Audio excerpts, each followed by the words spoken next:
Please welcome the Vice President of the United States.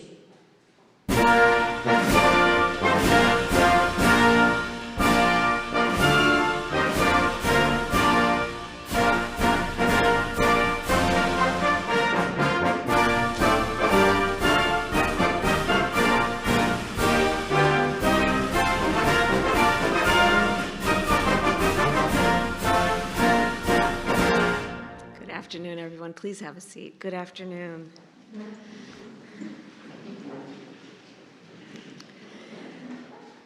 To the members of Congress who are here, the members of our administration, and of course leaders of NASA and leaders of our military, private sector partners, to all of you, this is a wonderful afternoon of celebration, the celebration of excellence. So today, for the first time in nearly 17 years, we award the highest civilian honor that our nation can bestow upon our astronauts, the Congressional Space Medal of Honor. Today, we welcome two American heroes to the White House, Colonel Douglas Hurley and Colonel Robert Behnken. We also welcome their loved ones. In fact, as many of you probably know, for both Bob and Doug, space is a bit of a family business. Doug's wife, Karen, has made multiple trips to the International Space Station, and Bob's wife, Megan, helped repair the Hubble Space Telescope. So it turns out it takes a whole family to do the kind of work that you all have done to allow us to explore the universe. So thank you all, each and every one of you, for your service to our nation and to our planet. So early in the morning of July 21st, 2011, the Space Shuttle Atlantis touched down for the last time on the tarmac of the Kennedy Space Center. After 30 years of exploration, collaboration, and scientific discovery, the shuttle program had come to an end.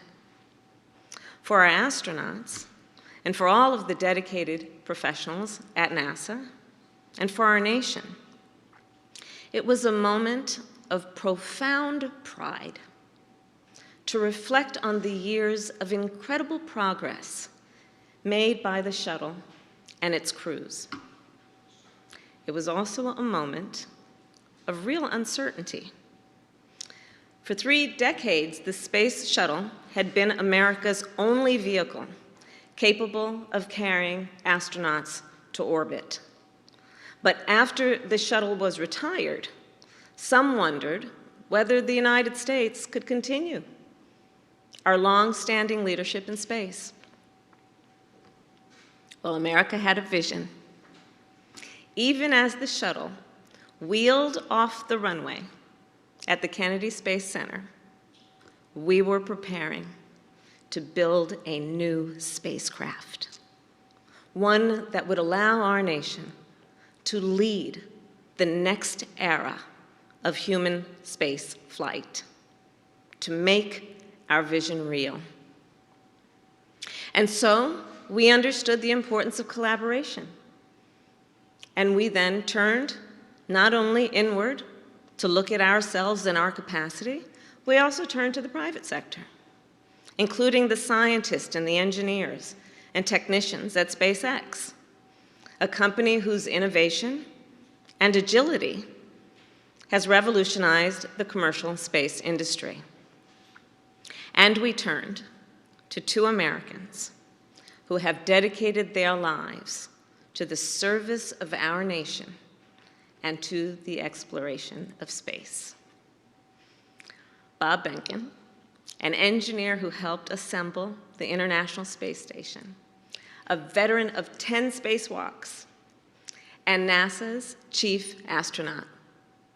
And we turned to Doug Hurley, a fighter pilot, a test pilot, and the astronaut behind the controls of that final shuttle flight. Together, Bob and Doug and the SpaceX team worked for years to design a new Crew capsule, aptly named the Crew Dragon. Every part of the capsule, from flight controls and emergency procedures to computer displays and cockpit layout, all of that shaped by Bob and Doug's decades of know-how. Once the capsule was built, Bob and Doug spent hundreds of hours testing thousands of flight scenarios. They understood the stakes of their work for our nation, for our world, and importantly, for the astronauts who would one day entrust their lives to the Dragon capsule. Last week, of course, our nation was reminded of the magnitude of that responsibility. On Thursday, we observed NASA's Day of Remembrance. We honored the members of the NASA family who gave their lives for our nation, including the crews of Apollo 1, Space Shuttle Challenger, and 20 years ago tomorrow, Space Shuttle Columbia. Those brave Americans remain in our minds and in our hearts, and we remember their memory as we, today and every day, vow to advance their legacy of exploration and of American leadership in space. And so that is what we have done and will continue to do. Which brings me to May 30th, 2020. Bob and Doug returned to the Kennedy Space Center. They suited up, they waved to their families, and they rode an elevator up nearly 20 stories. They strapped in to their seats and waited as the tanks beneath them filled with tens of thousands of gallons of fuel. And then they launched. Yeah, they did. Millions of Americans watched that day on the hills and sand dunes of Cape Canaveral, in living rooms, dorm rooms, classrooms across our nation. We watched Bob and Doug's rocket rise from the launch pad. We watched it climb into the sky and then disappear from our view. For the first time in almost a decade, we witnessed American astronauts launch an American rocket from American soil. And for the first time in history, we saw astronauts reach orbit in a capsule built and launched by the private sector. 64 days later, we celebrated as those astronauts splashed down safely off the Florida coast. Bob and Doug, together, have written the first page of a new chapter in the history of American space flight. Through their ingenuity and bravery, they have helped rebuild America's bridge to low Earth orbit and to the International Space Station, where we conduct some of our most significant and advanced scientific research. In fact, in April of 2021, on the second flight of the Dragon capsule, we saw Megan fly to the International Space Station on the Dragon capsule. And there she was. She flew in the very same seat as her husband, and where he sat just a year before. Think about that.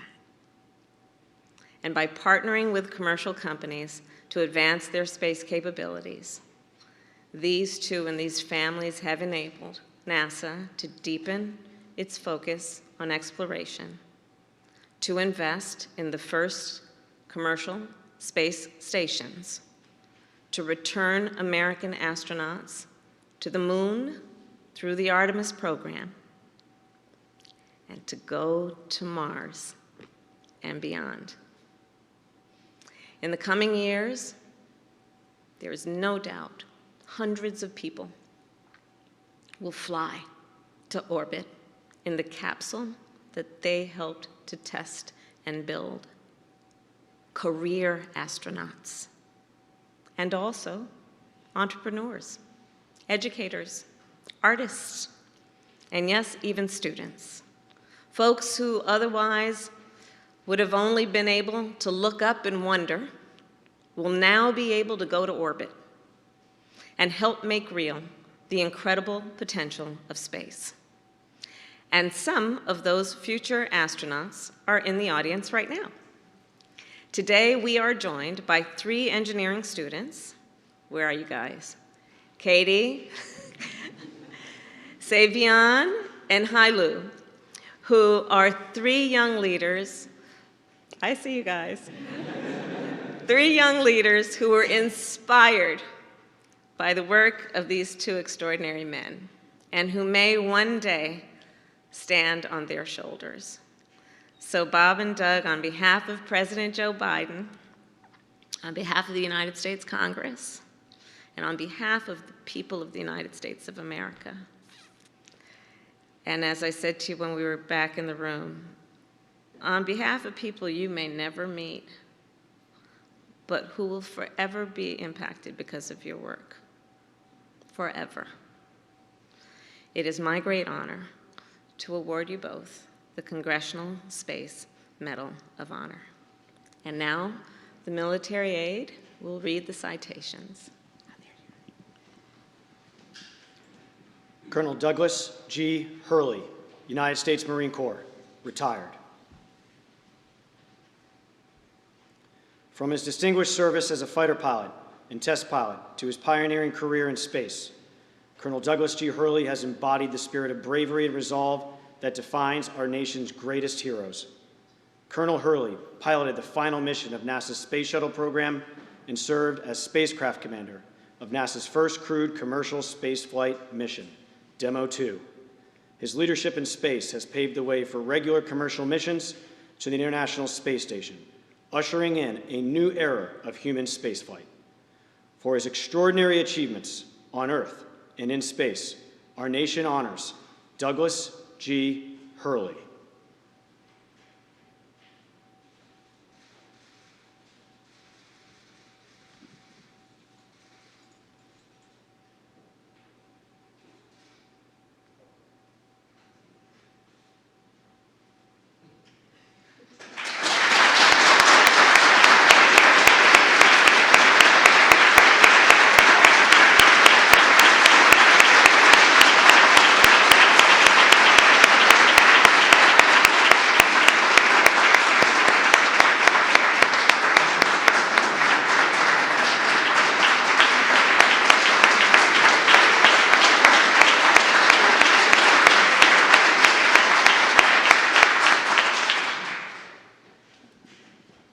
Colonel Robert L. Behnken, United States Air Force, retired.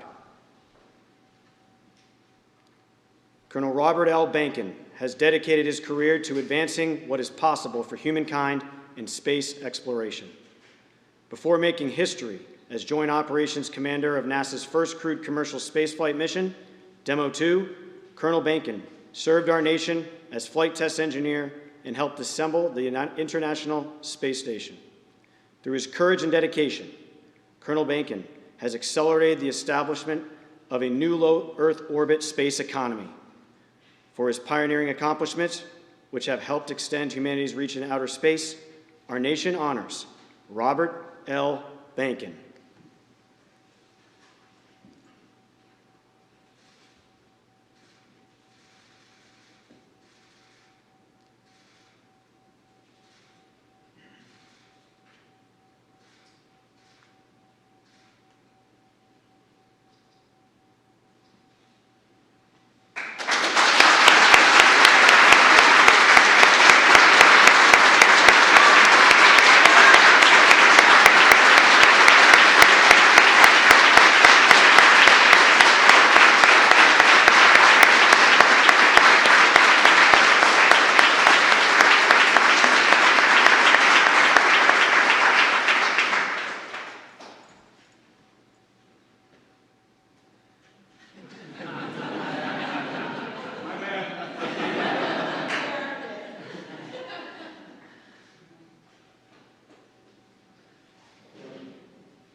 and Doug represent the best of our nation. There's no question about it. The courage, the commitment, the brilliance, the vision, the ability to see and understand what is possible and then to go for it represents the best of who we are as a nation. And in that way, you too inspire all of us. And you really serve as a real example of the power of the ambition and the aspirations of our nation. So congratulations to you both, and thank you all for joining us, and let's have a wonderful reception. Thank you all. Have a good afternoon.